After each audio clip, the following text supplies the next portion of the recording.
अस्सलामुअलैकुम। मेरा नाम है मोहम्मद शादाब और आज मैं एक बहुत ही ख़ास वीडियो लेकर हाज़िर हुआ हूँ। जो लोग जादू से परेशान हैं, जिनके ऊपर सिफली जादू का असर है या जिनके ऊपर गंदे जादू का असर है, दोनों एक ही बात है। सिफली जादू भी गंदी चीज़ों से ही होता है। मिसाल के तौर पर किसी शख्स के ऊपर किसी ने कोई सिफली जादू कर दिया है या किसी के घर में कोई खबीस जिन्नात किसी शख्स ने मुंतकिल कर दिए हैं, तो वो किस तरह से अपना इलाज करेगा। अब इसकी दो तीन मिसाल इस तरह से हैं कि अगर किसी के घर के ऊपर किसी ने कोई गंदा जादू कर दिया है तो उसकी एक निशानी ये होती है कि बाज़ मरतबा इतनी ज़्यादा बदबू आने लगती है कि इंसान से बर्दाश्त नहीं होती, और बाज़ मरतबा ऐसा होता है कि उसको रात के किसी वक्त में उसके नाम से आवाज़ लगती है, जैसे कोई शख्स उसको आवाज़ दे रहा है। ये निशानी है कि अगर घर के अंदर किसी ने जादू को मुसल्लत कर दिया है, जादू के ज़रिए से जिन्नात मुसल्लत है, तो ये अलामत उसको ज़ाहिर होती हैं। और अगर किसी शख्स के ऊपर जादू मुसल्लत है, यानी कि जादू के असरात उसके शरीर पर हैं, तो उसको हर वक्त सर घूमना, यानी कि हर वक्त उसको ऐसा लगना कि जैसे चक्कर आ रहा है, सर में हर वक्त भारीपन रहना, दर्द की कैफियत नहीं रहती लेकिन हर वक्त सर भारी रहता है। कभी सर के पीछे वज़न होने लगता है, कभी साइड में वज़न होने लगता है, यानी कि उसके सर पर बहुत ज़्यादा वज़न का लगना, ये भी एक जादू की अलामत है। अगर किसी शख्स के ऊपर सिपली जादू है तो उसको ये अलामत ज़रूर ज़ाहिर होगी। और एक बात यह है कि जिस शख्स के ऊपर इस तरह का मसला होने लगता है तो उसको कुछ चीज़ें भूलने लगता है। मिसाल के तौर पर उसने कोई चीज़ अभी थोड़ी देर पहले ही कहीं रखी थी, अगर उससे मालूम किया जाए तो उसके जहन में नहीं रहता, यानी कि यारदाश्त पर भी इसका असर पड़ने लगता है। अब अगर किसी के साथ में इस तरह का मसला है तो इंशाअल्लाह वो इस अमल के ज़रिए से अपना इलाज कर सकता है। और अगर किसी के घर के ऊपर कोई इस तरह का मसला है तो वो भी अपना इलाज कर सकता है। इन दोनों चीज़ों को समझने की ज़रूरत है। इंशाअल्लाह इस तरीके से आप दोनों इलाज कर सकते हैं, यानी कि अगर किसी के घर के ऊपर जिन्नात या जादू है तो उसका भी इलाज कर सकते हैं, और अगर किसी शख्स के ऊपर कोई जादू कराया हुआ है या कोई सिपली के ज़रिए से कोई जिन्नात है तो उसका भी आप इलाज कर सकते हैं।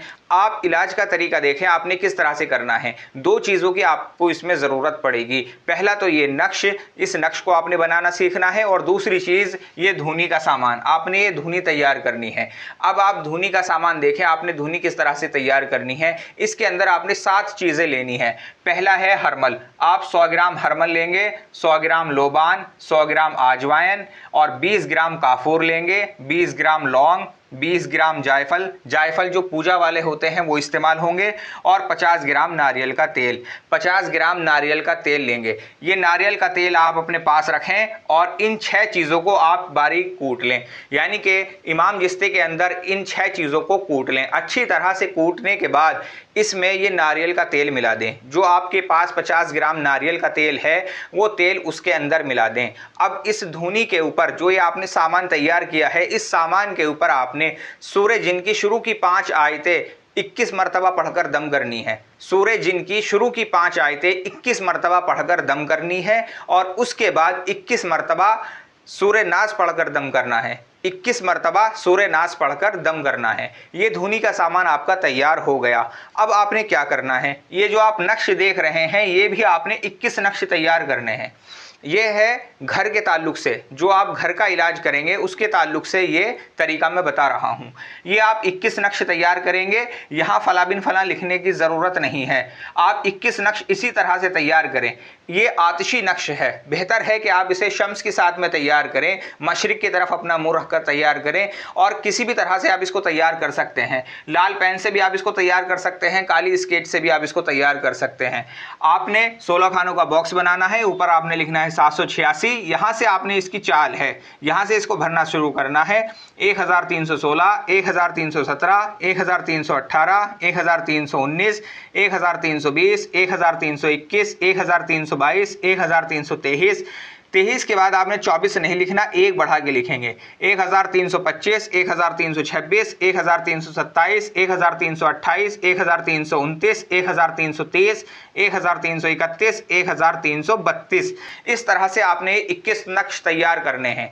और 21 नक्श तैयार करने के बाद आप जिस घर का इलाज करेंगे, रोजाना मगरिब के बाद अच्छी तरह से कोयले सिलगाकर, जब कोयले अच्छी तरह से दहक जाएं तो 1 चम्मच ये धुनी जो आपने तैयार करी है, 1 चम्मच ये धुनी डालनी है और 1 नक्श उन सुलगते हुए कोयलों पर डालना है।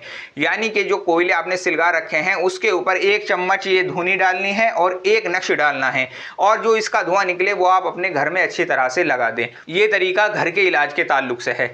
अब अगर किसी शख्स के ऊपर जादू मुसल्लत है या जिन्नात मुसल्लत है, या जिस तरह से मैंने बताया है इस तरह की कोई कैफियत है, पूरा शरीर दर्द करता है और सर में भारीपन रहता है, खाने पीने को कुछ दिल नहीं करता, किसी शख्स के ऊपर जब जादू मुसल्लत होता है ये तमाम चीज़ें उसके शरीर में होने लगती हैं कि उसका पेट भरा भरा सा रहता है और पूरे शरीर में हटकल रहती है, आलकस बहुत ज़्यादा आता है। अगर इस तरह का मसला है तो ये आपने 11 नक्श बनाने हैं।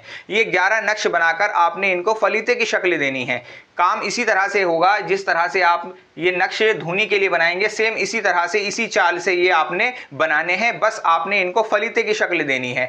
फलीते की शक्ल देने के बाद आप इसको चिराग में रखकर उस मरीज़ के सामने रोशन करें।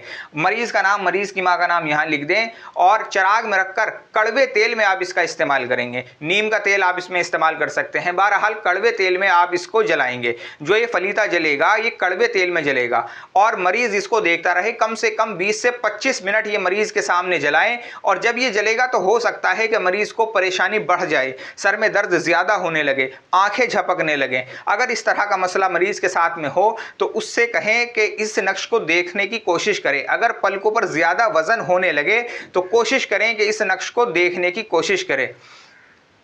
जब इस नक्श को देखेगा तो इंशाअल्लाह उसके सारे मामलात, जो भी उसके ऊपर जादू का असर है वो सब ख़त्म हो जाएगा। ये 11 दिन तक आपने फलीते इसी तरह से इस्तेमाल करने हैं। और मरीज़ को पीने के लिए आपने कम से कम 1 तस्बीह सूरह नास की पढ़कर पानी पर दम करके देना है। कम से कम 1 तस्बीह 1 बोतल पानी पर सूरह नास की पढ़कर उस मरीज़ को दे दें।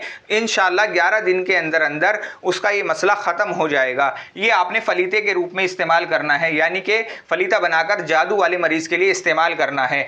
और अगर मरीज की कैफियत, जिस्मानी कैफियत में कमजोरी ज्यादा है, यानी कि मरीज को कमजोरी बहुत ज्यादा महसूस होती है, तो ये 11 नक्श अलग से बनाएं पीने के लिए और इस्तेमाल करा दें।